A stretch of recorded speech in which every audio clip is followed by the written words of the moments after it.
24 hours of a session. Like the ones I recorded today will be up by Monday, etc. Guys, just as a reminder, if you haven't already, get the text, start reading Chapter 1, and complete the intro assignments on Canvas. We're actually going to be going through the Module 1 assignment today. If we get through a little bit of material, we're actually going to be going through that assignment. So, guys, today, if one of you has an e-commerce idea, because you have to write about it anyways, if you volunteer for the group, we do a little group work, they're helping you do your homework. So that's a good reason to have an idea.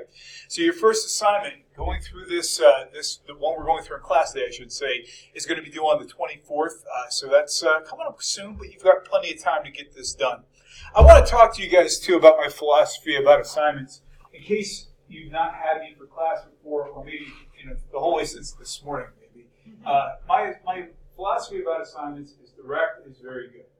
You don't have to write long paragraphs, long sentences. Generally speaking, if there are ways to use bullet points, if there's ways to use tables, anything that helps you directly present information, I completely support you being direct. That being said, if we're doing writing assignments, use good quality writing, but feel free to be direct and make good use of your time. I'll correct you if I think your writing needs some correction, but I'm most concerned in this class with content. So don't get too bent out of shape. Most of the time in this class, with the exception of the final assignment, you're not going to usually have things that are longer than 1 to 3 pages in length. So nothing to worry about. All right, well, let's jump in today, guys. I also am giving you your first extra credit opportunity. For those of you who may also have me for my Business 101 class, this means that you can get double credit for going through this. I'm giving credit for all the classes that I'm offering this in. We have a guy named Mark Avalone who's coming in as our executive in residence next Wednesday. If you've not heard of this guy, he's regularly on NPR and CNBC, Fox Business, and he's talking about the crossover between politics and business. It's going to be next Wednesday at 6:30 in JFK. And it's also good for 2 bonus points in your first test. We really want to get a nice crowd together for this guy because it kind of came up on us quickly. It's going to be a great presentation. I'm going to do my best to modify my schedule to be there for this. We'll have a sign-in sheet for this class or any other classes. Give an extra credit for this in Business 101. I hope you'll consider joining us. Guys, something that's pretty interesting in the news. Google has made the announcement that they're going to be getting rid of third-party cookies in Chrome inside of the next few years. We're talking 2022. And this is following on the heels of other browsers, most notably Firefox. Guys, what is this all about? Who here in their own words could tell me what cookies are and why they're important to advertisers? What are cookies? Yes? Exactly right. Why do companies love cookies so much? I mean, I love cookies. I like oatmeal raisin. I like chocolate chip. But why do companies like these kind of cookies so much? Anybody know? Part of the answer was what they do. Yes. That way they can buy that information. So it'll track what you're doing. So if you're looking up, say you just got a dog, you're looking at a dog toys, Amazon can buy that and prompt you to buy a dog food or something. Exactly right. It makes it easy for companies to track behavior. It makes it easy for companies to be able to know how to pitch things, how to sell things to you. Are there good reasons to have cookies? For example, if we always talk about being advocates for our own privacy. Are there things that make our lives more convenient based on cookies? Yes? Say you go on YouTube frequently, instead of having to search on Google and click on the first link, you just type in Y, pretty much will come up with the URL. Yeah, they auto-populate things because of our history. They're not all evil. They're not all things that are trying to necessarily steal and sell our information. Some of it makes our lives pretty good. Our lives pretty good. Amazon's a great example. They make heavy use of cookies, so every time you come onto their site, they kind of track where you've been and try to give you ideas of things that you can purchase that might match up with your habits. Are there times when we don't like cookies? What are things that could be disruptive in our lives about this type of technology? Any thoughts? Yes? Data that is tracked obviously has to be stored somewhere, so breaches are always a possibility. Absolutely. Somebody's building information about us that they can be using for their own intents and purposes. I have a brief video for you that kind of outlines some of the responses that other companies are having because some advertisers are not happy about this. Yes, sir? You also trying to say that I don't really want to use the word dictate, but it kind of steers your life in a certain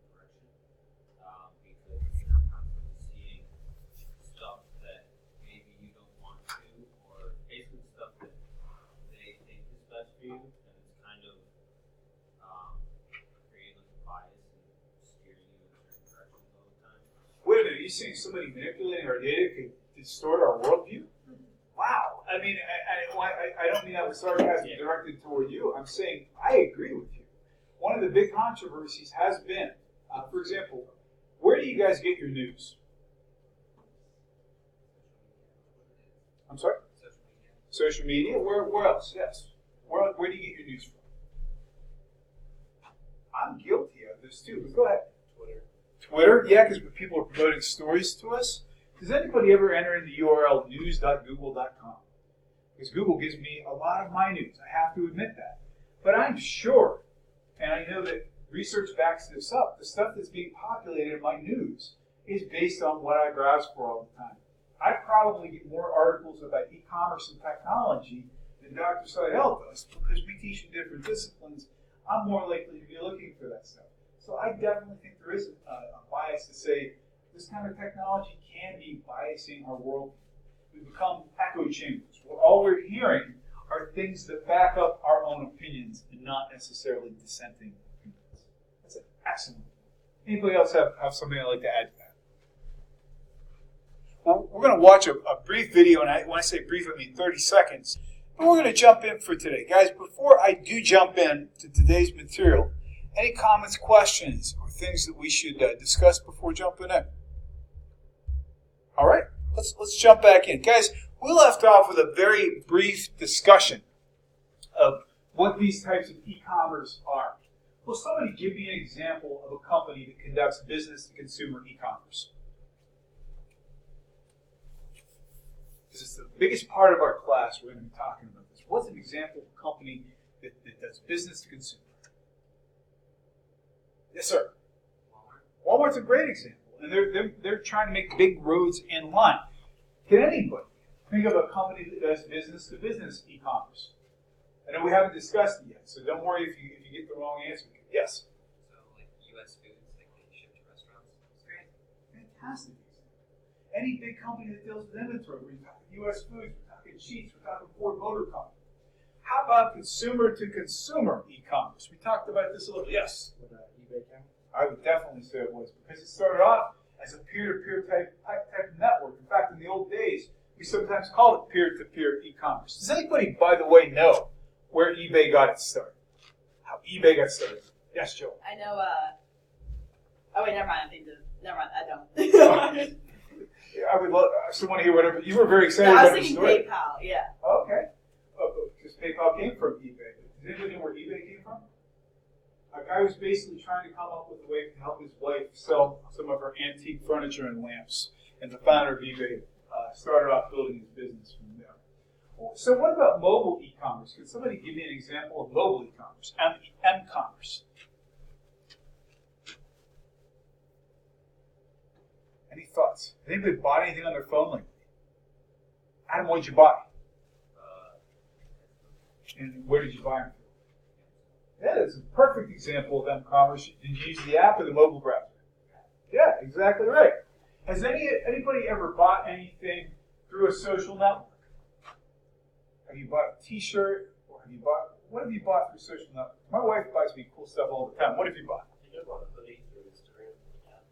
Perfect. That's a great example of social e-commerce. And what's so powerful about that approach to e-commerce?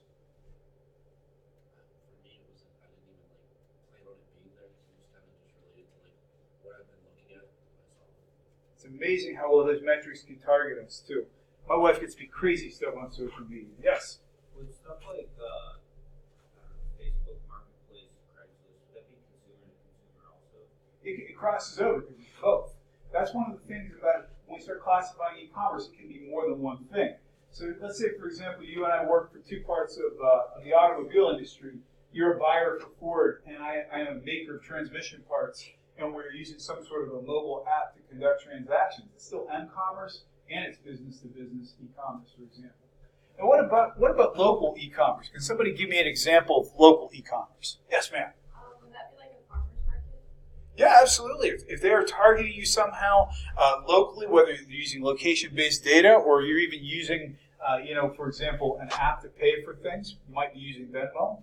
I would say that counts as local e-commerce. So we can have different kinds of e-commerce that cover multiple categories. So guys, this is the assignment we're going to be working on for next week. Let's read through this for a minute before we break into groups. I'm going to have you actually work on this. I think by the size of our class that we're going to break into groups of 3. I'm asking you in 2 to 4 pages with an emphasis on 2. Don't feel the need to go over the top with lots of verbiage. Feel free to be direct. I'm asking you to come up with an idea for an e-commerce company. And it could be as big or little as you want it to be. It could be a play on something that exists. For example, if you wanted to come up with a different approach to ride sharing, for example. But I want you to tell me a company idea that will, in some part, be using e-commerce as part of its business model. I'm asking you to tell me, what does your company do? What good or service does it provide? And the detailed categories we just talked about, business to consumer, etc., are the categories. They're also listed in our text as well. And again, please make note that your company could fit more than one criteria. I'm also asking you to explain why you believe it fits in that criteria. So, for example, if I came up with an e-commerce idea to connect students at St. Francis with products in the local community, that would count as local e-commerce. It could also count as mobile if I'm using a cell phone app or mobile phone app as my main means of distribution. So you could fit into more than one category. So I'm asking you, why do you think it fits into that? And I'm also asking you to apply the 8 unique features of e-commerce. Tell me how it fits in. Remember, we're talking about universal standards, ubiquity, etc. So what I'm asking you to do, guys, we're going to break you into, in fact, we're just going to make this easy today based on proximity. We've got our group 1 right here. We're going to go group 2 right here, and we're going to be group 3 right here. And I'm going to ask you guys to come up with an idea for a company. Tell me why you believe it fits in that detailed category, why it is m-commerce, why it is local, and how it fits into the 8 unique features. And for your convenience, I'm going to bring up the 8 unique features of e-commerce for you so you can actually have them in front of you while you're exploring this. So take some time, get into your groups, and I will be around to check on you.